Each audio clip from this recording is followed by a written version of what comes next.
Always feeling tired, low energy, പക്ഷേ blood report നോക്കിയപ്പോൾ HB നോർമലും. എല്ലായ്പ്പോഴും പെർസിസ്റ്റൻ്റ് ആയിട്ടുള്ള ക്ഷീണത്തിൻ്റെ കാരണം അനീമിയ തന്നെ ആയിരിക്കണം എന്നില്ല. അപ്പോൾ ഇമ്പോർട്ടൻ്റ് ആയിട്ടുള്ള 3 റീസൺസ് നോക്കിയാലോ. Welcome back. എല്ലാവരും ഹെൽത്തി ആൻഡ് ഹാപ്പി ആയിട്ടിരിക്കുന്നു എന്ന് വിശ്വസിക്കുന്നു. The 3 reasons for persistent tiredness. Very first reason, എല്ലാവരും നെഗ്ലക്റ്റ് ചെയ്യുന്നൊരു കാരണമാണിത്. നിങ്ങളുടെ ഉറക്കം അഡിക്വേറ്റ് അല്ലാത്തത്, poor sleep quality. Enough and adequate ആയിട്ടുള്ള സ്ലീപ്പ് നമുക്ക് കിട്ടുന്നില്ലെങ്കിൽ നമ്മുടെ ബ്ലഡ് റിപ്പോർട്ട് എത്ര നോർമലാണെന്ന് പറഞ്ഞിട്ട് ഒരു കാര്യമില്ല, ഓൾവേസ് നമുക്ക് ലോ എനർജി ആയിരിക്കും. രണ്ടാമത്തെ ഒരു കാരണം തൈറോയ്ഡ് ഡിസ്ഫങ്ഷനാണ്. അത് ഹൈപ്പോതൈറോയിഡിസ് ആയിരിക്കാം, ഹൈപ്പർ തൈറോയിഡിസ് ആയിരിക്കാം.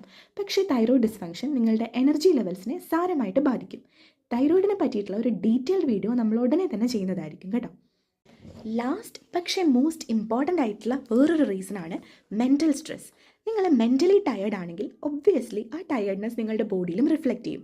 എപ്പോഴും നിങ്ങൾക്കൊരു ലോ എനർജി ഫീൽ ആയിരിക്കും ഉണ്ടായിരിക്കുന്നത്.